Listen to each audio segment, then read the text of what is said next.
Hello दोस्तों, कैसे हो? चैप्टर एक हमने कंप्लीट कर लिया था। अभी हम स्टार्ट कर रहे हैं चैप्टर दो। चैप्टर दो में है नगर पालिका का गठन और शासन। नगर पालिका कैसे बनेगी और उसका काम वगैरह कैसे होगा उसके बारे में इस चैप्टर में पूरा बताया हुआ है। ये चैप्टर धारा जो रहेगा, धारा 3 से 50 की धारा इसमें रहेगी। हमें इस चैप्टर को इजीली समझने के लिए हमने इसको 5 भागों में डिवाइड कर लिया। सेक्शन टू सेक्शन इसको 5 भागों में डिवाइड कर लिया है। तो अभी इसको समझने के लिए सबसे पहले ये देखो कि कोई घर बनाना है।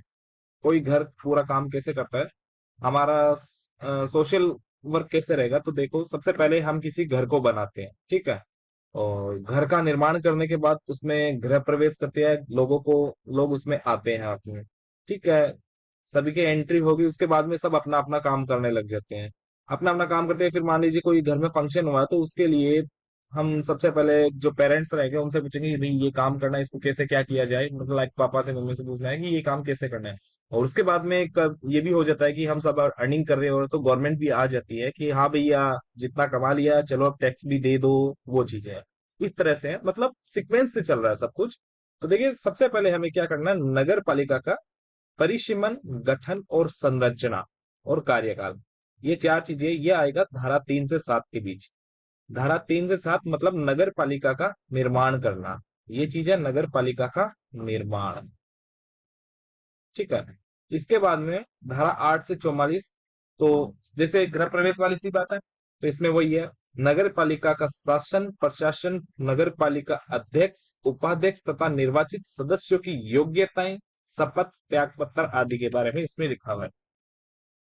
सिंपल सी है कि जैसे घर में जो जो लोग आएंगे वो कौन कौन होंगे, किसको इनवाइट किया है, कौन आएगा कौन नहीं आएगा, वो चीजें इसमें ये है कि अब नगर पालिका में शासन कैसे किया जाएगा, प्रशासन कैसे है, नगर पालिका के अध्यक्ष कौन बनेगा, उपाध्यक्ष कौन बनेगा, उसके सदस्य का निर्वाचन कैसे होगा, सदस्य कौन होगा, नगर पालिका में वार्ड वगैरह रहेंगे वो कैसे बनेंगे, कि उनका डिस्ट्रीब्यूशन कैसे किया जाएगा, जो सदस्य आएंगे उनकी क्या एलिजिबिलिटी योग्यताएं क्या रहेगी, शपथ कैसे लेंगे, अगर कोई रेजिग्नेशन त्याग पत्र देना चाहे तो वो किसको देगा।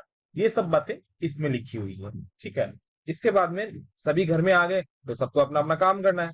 तो वही है नगर पालिका के कार्यों का उल्लेख। सेक्शन 45 to 47 में लिखा है जो नगर पालिका के सारे कार्य रहेंगे वो कार्य कैसे किए जाएंगे, उनका कौन किस तरह किस काम को कैसे करेगा उसका उल्लेख है सेक्शन 45 से 47 में। अभी वही है, कोई घर में फंक्शन हो, पापा मम्मी से परमिशन नहीं है, उनसे पूछना कैसे है, तो वही है नगर पालिका का अध्यक्ष और उपाध्यक्ष रहेगा, उनके कार्य क्या रहेंगे, जो मेन पर्सन रहेंगे उनके कुछ अलग से भी कार्य रहेंगे, वो क्या रहेंगे ये लिखा है धारा 48 में। इसके बाद में गवर्नमेंट टैक्स वाली सी बात आ गई। तो हमने बताया था जैसे नगर पालिका मुख्य अधिकारी रहेगा, कार्यपालक अधिकारी या आयुक्त, उनके शक्तियां और कर्तव्य क्या रहेंगे, वो है धारा 49 और 50 में। नगर पालिका मुख्य अधिकारी की शक्तियां और कर्तव्य, ठीक है। ये चीज रहेगी। 5 भागों में हमने इस चैप्टर को डिवाइड कर रखा है। सबसे पहला धारा 3 से 7 में नगर पालिका का परिशमन गठन संरचना कार्यक्रम, मतलब नगर पालिका का निर्माण करना। अब निर्माण कर लिया तो उसमें लोगों को बिठाना भी है। तो उसमें बाद में धारा 8 से 44 के बीच में लोगों को उसमें बिठा लिया है, ठीक है। लोगों को बिठाने के बाद भी बैठे बैठे क्या करोगे, सब अपना काम करो। वही है धारा 45 से 47 में सभी अपने अपने काम में लग जाओ, चलो भाई इसको ये काम उसको वो सब बांट दिया, सब अपने काम कर रहे हैं। कभी कोई डिस्टरबेंस वगैरह हो तो उसमें कोई सजेशन लेना हो या कुछ किसी का अलग से भी काम हो तो उसमें है धारा 48, मतलब अध्यक्ष और उपाध्यक्ष का काम, उनका अलग से कार्य। और गवर्नमेंट का इंटरफेयर तो आएगा ही। तो गवर्नमेंट पर्सन है नगर पालिका मुख्य अधिकारी, उसकी शक्तियां और कर्तव्य वो है धारा 49 50, ठीक है। अभी हम बात करते हैं सेक्शन 3 धारा 3 के बारे में। धारा 3 क्या बोल रही है वो देखो। धारा 3 है नगर पालिका गठन एवं शासन। नगर पालिका का गठन एवं शासन धारा 3 में हो रहा है। तो ये 5 तरीके से हो रहा है। तो सबसे पहला देखिए, कोई स्थानीय क्षेत्र नगर पालिका घोषित हो, मतलब कोई गांव है जिस जो नया नगर पालिका बना, ठीक है। ये कोई जैसे गांव है, इसकी पॉपुलेशन 20,000 प्लस हो गई है, अभी इसको कन्वर्ट किया है नगर पालिका में, ठीक है। तो इसमें क्या है, ये नई नगर पालिका बन जाएगा। ये नई नगर पालिका बनेगा तो इसमें एक नियम है कि जिस दिन नगर पालिका बना है उस दिन से 6 महीने के भीतर यहाँ चुनाव होंगे और निर्वाचन होंगे, नए सदस्यों का निर्वाचन किया जाएगा। मतलब बन गई तो 6 महीने में चुनाव होगा और इसके जो भी सदस्य वगैरह है उनका डिसीजन करना पड़ेगा। कोई भी नया क्षेत्र नगर पालिका बनता है तो 6 महीने में चुनाव होने जरूरी है, ये इंपॉर्टेंट है, 6 महीने याद रखें। ठीक है। सेकंड चीज, स्थानीय क्षेत्र को नगर पालिका से हटाना, मतलब कोई एक ये नगर पालिका बनी हुई है, इसमें से ये एक क्षेत्र है, इसको इसमें से हटा दिए, यहां से हटा दिया, तो इसमें क्या होगा कि सदस्य को हटाया जाएगा। जो ये सपोज करो ये पूरी नगर पालिका है, इसमें 50 मेंबर है, 50 मेंबर से 10 मेंबर यहाँ के हैं, तो ये 10 मेंबर हटा दिए जाएंगे और ये जो रिमेनिंग 40 रहेंगे वही इस नगर पालिका के सदस्य रहेंगे। ठीक है। तीसरी चीज, नगर पालिका में कोई स्थानीय क्षेत्र शामिल करना। जैसे ये एक जगह है, इसमें 40 नगर पालिका, 40 वार्ड है, 40 मेंबर है, और ये इसके पास ही एक कोई छोटा गांव है। अब यहाँ ये शहर है, बढ़ता जा रहा है, बढ़ता जा रहा है, यहाँ से यहाँ से यहाँ से यहाँ, ये लगभग पास में आ गए। तो गवर्नमेंट ने क्या किया कि इस गांव को इसी में इंक्लूड कर दिया, इसी में इंक्लूड कर दिया। तो इसमें ये देखा है, अब यहाँ ये इतना बड़े एरिया है कि इसमें 10 वार्ड बना सकते हैं, इसमें 10 वार्ड बना दिए, तो ये क्षेत्र इसमें शामिल कर दिया, तो अब ये पूरा एक क्षेत्र नगर पालिका बन गया। ये इतना बड़ा, टोटल हो गई इसमें 50 सीट, ये नगर पालिका क्षेत्र बन गया। अब ये इसमें जो नियम थे वही इस पे लागू होने लग गए हैं, जो नियम थे वो सभी इस पे लागू होने लग गए हैं। 1 सेकेंड, आपको कलर से, हाँ, इसके जो नियम है वही इस पे लागू रहेंगे अभी। अब क्या है कि इसमें ये 50 सीट की नगर पालिका बनी है, तो ये जो 10 सीट नहीं बनी है, इस पे कोई अभी इलेक्टेड तो है नहीं। तो इसके लिए क्या होगा कि ये जो 10 सीट है, सिर्फ इन पे, पूरी पे नहीं, सिर्फ ये 10 सीट है, सिर्फ 10 सीट पे इलेक्शन होगा 6 महीने के भीतर भीतर। वही सिंपल है, कोई नई नगर पालिका बनती है तो वहां 6 महीने में होता है, वैसे ही इसमें सिर्फ 10 सीट पे इलेक्शन रहेगा 6 महीने के भीतर का।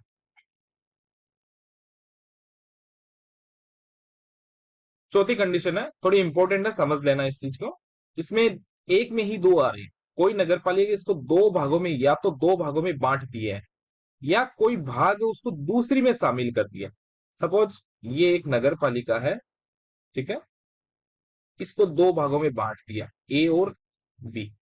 अब पहले इसमें कंप्लीट में थे 50 वार्ड, अब इसमें क्या कर दिए, 25 इसमें कर दिए, 25 इसमें कर दिए। सिंपल है, कोई दिक्कत नहीं है। ये इतना बड़ा पार्ट है, इसकी ये नगर पालिका 1 नंबर रहेगी, और ये जो दूसरा पार्ट है इसकी नगर पालिका 2 नंबर रहेगी। कोई दिक्कत नहीं। ये जो सदस्य रहेंगे, यहाँ वाले सदस्य वो यहाँ रहेंगे और यहाँ के सदस्य यहाँ रहेंगे, किसी को कोई दिक्कत नहीं है, ये नगर पालिका ऐसे ही चलती रहेगी। अब दूसरी कंडीशन क्या बन रही है कि जैसे ये एक नगर पालिका है और ये एक दूसरी नगर पालिका है। अब इस नगर पालिका का कोई एक ये हिस्सा है, इसको काट के यहां से यहां जोड़ दिया, तो इस नगर पालिका में 50 मेंबर थे, तो ये 10 वाले इसमें से हटके यहाँ गए, और इसमें अगर मान लो 40 थे तो यहाँ 10 गए, तो यहाँ हो जाएंगे 50, यहाँ रहेंगे 40। ठीक है।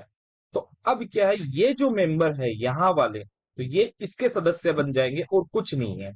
तो सिंपल है, दूसरी में शामिल करने पर उस क्षेत्र के सदस्य उस नगर पालिका के सदस्य समझे जाएंगे, दूसरी नगर पालिका के सदस्य समझे जाएंगे।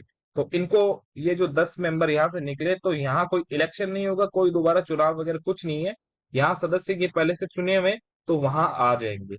प्लस एक चीज और जो अलग से इंपॉर्टेंट है कि ये सदस्य कब तक रहेंगे, तो ये सदस्य, ये जरूरी नहीं है कि इसके चुनाव होने तक रहेंगे, नहीं, जब तक ये नगर पालिका रहेगी, जब तक ये नगर पालिका रहेगी तब तक वो सदस्य चुने रहेंगे, चाहे इसका कार्यकाल 1 साल बचा हो चाहे 4 साल बचा हो।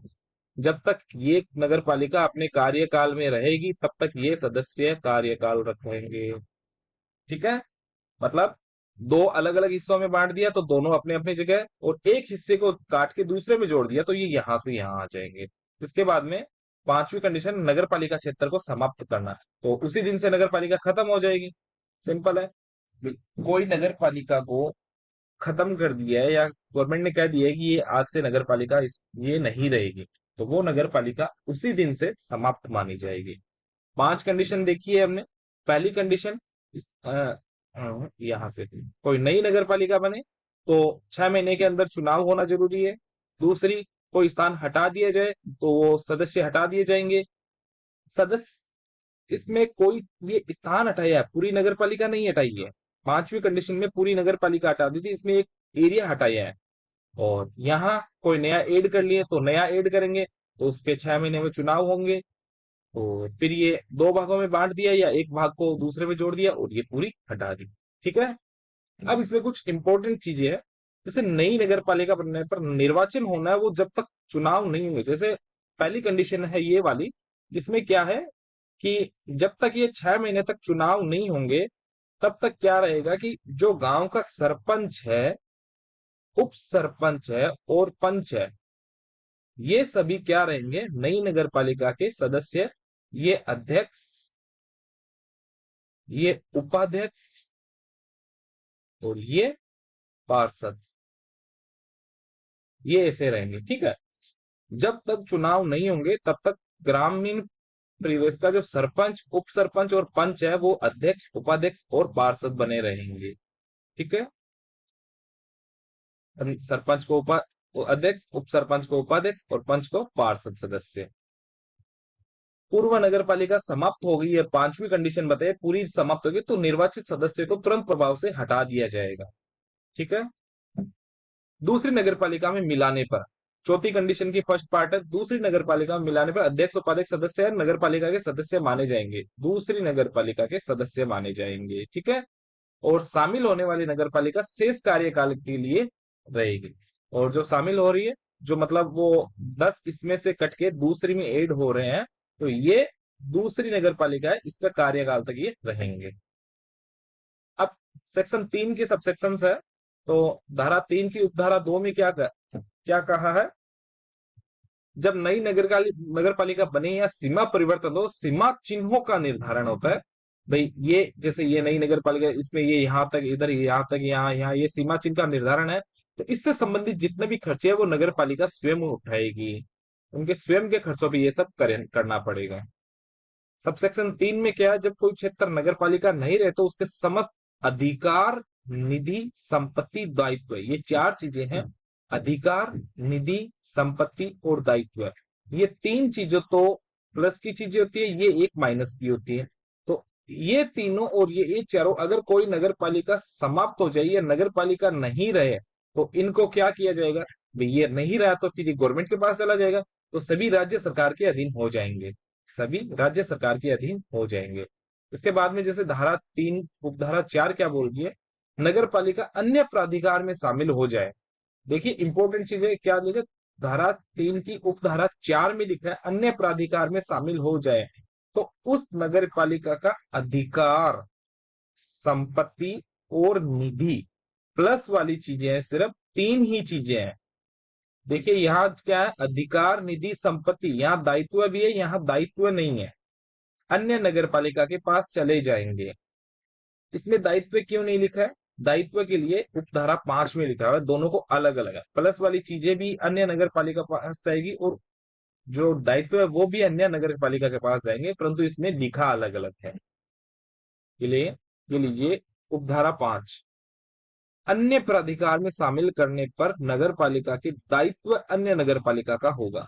ठीक है। उपधारा 6 में क्या है, आवास गृह, विनिर्माणशाला, भंडार गृह, उद्योग या कारोबार दोनों नगर पालिकाओं की सीमाओं पर होने पर। जैसे सपोज कीजिए एक ये नगर पालिका है, इसको 2 भागों में बांटा, अब ये 2 बन गई। अब इसमें कोई जैसे उद्योग है, निर्माण गृह है, आवास गृह है, तो ये सब इन दोनों की सीमाओं पे रहेंगे। ठीक है। तो अब इनसे क्या है, रेवेन्यू जनरेट होता है, इनसे रेवेन्यू जनरेट होगा तो सभी कहेंगे भाई ये बोलेगी मेरे पास आए, ये बोलेगी मेरे पास आए, जिनसे इनको रेवेन्यू जनरेट होता मिलता रहे। तो इसके लिए लड़ाई होती रहेगी। तो इसके लिए क्या है कि गवर्नमेंट है, राज्य सरकार है, वो गजट में अधिसूचित करेगी कि ये क्षेत्र कौन सी नगर पालिका में इसमें शामिल होंगे या इसमें होंगे, उसमें शामिल किए जाएंगे। ठीक है। ओके। तो राज्य सरकार अधिसूचना में बताएगी किस क्षेत्र में नगर पालिका को शामिल किया जाएगा। इस क्षेत्र में शामिल करना है या इसमें करना है, ये गवर्नमेंट पे डिपेंड करेगा। ठीक है। अब धारा 3 की सबसेक्शन 7 क्या बोल रही है? जब कोई क्षेत्र नगर पालिका में शामिल हो तो सभी नियम आदेश उसी दिन से लागू हो जाए। जैसे कोई एक क्षेत्र दूसरे में शामिल हो रहा है, तो एक क्षेत्र ग्रामीण तो नगर पालिका में से वो आदेश वगैरह जो नियम वगैरह है, वो जो आदेश दिए जाए उसी दिन से वो सब अप्लीकेबल हो। जैसे ग्रामीण क्षेत्र है तो ये शहरी क्षेत्र बन गया, तो ये नया नियम इसी दिन से लागू हो जाए। जो आगे आएंगे देखें, बताया सेक्शन 3 सबसेक्शन 8 में, जब किसी गांव को नगर पालिका बनाया जाए, कोई गांव है जो नई नगर पालिका, तो वहां अब ग्रामीण क्षेत्र में क्या चलता है, पंचायती राज अधिनियम 1994 चलता है। तो अब क्या है, वहां अब नगर पालिका बन गया और नगर पालिका में पंचायती राज के नियम नहीं चलते हैं। जो पंच सरपंच और उनके नियम वगैरह वो नहीं चलेंगे। अभी क्या चलेंगे, नए नगर पालिका अधिनियम वो चलेंगे। तो नियम उन पर जो पंचायती राज है वो उस पर लागू नहीं होंगे। उस क्षेत्र पर राजस्थान नगर पालिका अधिनियम 2009 लागू हो जाएगा और वो उसी टाइम से लागू हो जाएगा। ठीक है। और जब तक सिंपल से ये बताया था, चुनाव नहीं होंगे तब तक सरपंच है वो अध्यक्ष रहेगा, उप सरपंच है वो उपाध्यक्ष रहेगा और पंच है वो पार्षद या सदस्य रहेंगे। ठीक है। इसके बाद में देखो एक छोटा सा पॉइंट और है, ये धारा 3 यही खत्म होगी अपनी, हमें यहां तक ही देखना है। धारा 3 में सिंपल सी है, रिवीजन देख लेते एक बार वापिस छोटा सा, कि धारा 3 में क्या है, नगर पालिका का गठन और शासन। या तो नई नगर पालिका बनेगी तो 6 महीने में चुनाव होना जरूरी है। इसके बाद में कोई क्षेत्र हटा दिया है तो जो सदस्य हटाए गए उनको हटा देंगे, कोई नया क्षेत्र शामिल करते हैं तो शामिल कर लेंगे, उसमें 6 महीने में चुनाव कराएंगे नए सदस्य के लिए, नए जो नए सदस्य एड हुए उनके लिए। इसके बाद में 2 भागों में बांट दिया है, तो 2 भागों में बांटने पर वही है कि जो या तो 2 अलग-अलग नगर पालिका बन जाएगी, या फिर जो एक क्षेत्र से दूसरे में इंक्लूड हो रहे हैं तो वो उसके सदस्य बन जाएगी, या फिर नगर पालिका पूरी खत्म कर दी जाएगी। सिंपल है। इसके बाद में नई नगर पालिका बनेगी तो ग्रामीण परिवेश वाले पंच सरपंच उपाध्यक्ष, वो सरपंच उप सरपंच पंच रहेंगे, वो नए में सदस्य और बन जाएंगे, और समाप्त करने में सभी को हटा दिया जाएगा और नगर पालिका मिलाने पे नई नगर पालिका के सदस्य बन जाएगा और कार्यकाल शेष अवधि तक रहेगा। और उपधारा 3 में ये बता रहे हैं कि खर्चे स्वयं के करने होंगे।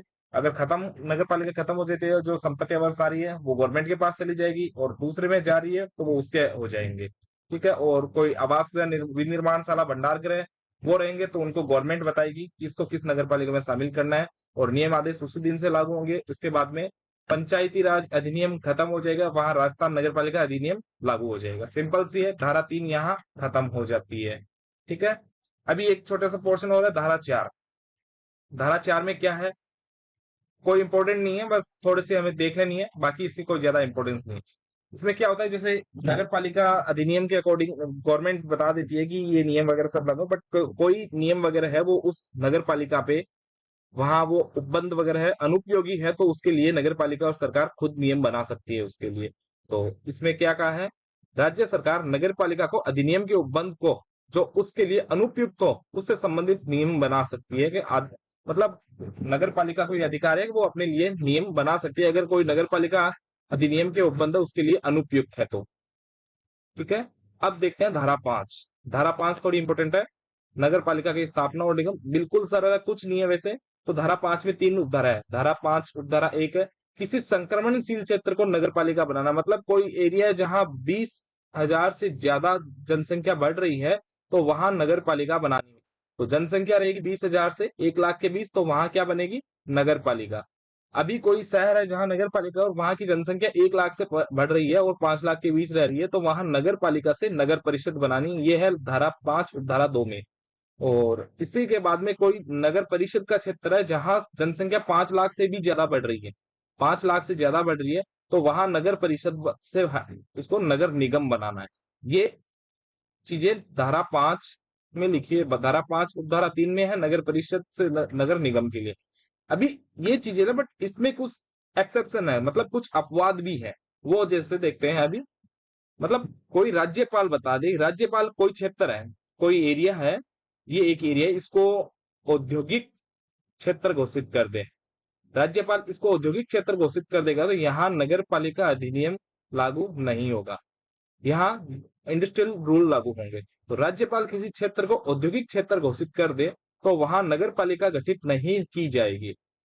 राज्यपाल किसी क्षेत्र को औद्योगिक क्षेत्र घोषित कर दे तो वहां नगर पालिका नहीं गठित की जाएगी, वहां इंडस्ट्रियल रूल लगेंगे। ठीक है।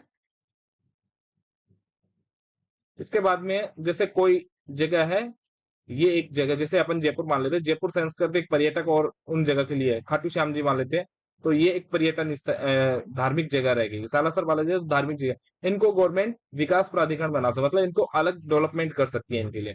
तो राज्य सरकार चाहे तो किसी क्षेत्र को सांस्कृतिक, ऐतिहासिक, पर्यटक या अन्य महत्व हो, उसको देखते हुए उस जगह को गजट में अधिसूचित करके वहां सीधा ही विकास प्राधिकरण का गठन कर सकते हैं। विकास प्राधिकरण, नगर पालिका, नगर परिषद, ये सब तो रहेंगे, बट इसके साथ ही इसमें विकास प्राधिकरण, डेवलपमेंट अथॉरिटी भी यहाँ घोषित की जा सकती है। तो इसके लिए क्या है, राज्य सरकार है, नगरीय क्षेत्र सांस्कृतिक, ऐतिहासिक, पर्यटक या अन्य महत्व, वहां के कुछ इंपॉर्टेंस होते हैं, उनको देख के वहां गजट में अनुसूचित करके उस क्षेत्र में विकास प्राधिकरण का गठन कर सकती है। ये गवर्नमेंट की शक्ति है। ये कौन कर सकता है, सिर्फ गवर्नमेंट कर सकती है, गजट में अधिसूचित करके। ये धारा 5 की एक्सेप्शन है। दो है, या तो राज्यपाल किसी क्षेत्र को औद्योगिक क्षेत्र घोषित कर दे, या फिर गवर्नमेंट इन चीजों को देखते हुए वहां कर सकती है। ठीक है दोस्तों, तो उम्मीद करता हूं आपको वीडियो पसंद आया होगा, और अब हम नेक्स्ट वीडियो में आगे करेंगे धारा 6 से लेके आगे तक, देखते हैं अन नंबर तक। जितना जल्दी होगा हम कोशिश करेंगे वीडियोस कंप्लीट करने की। अगर आपको चैनल अच्छा लगा है तो प्लीज सब्सक्राइब जरूर करिए, और वीडियोस लाइक करें, और कोई कमेंट भी करके बताएं क्या कुछ और चाहिए। विजन आरपीएससी में आपका फिर से स्वागत है। Thank you.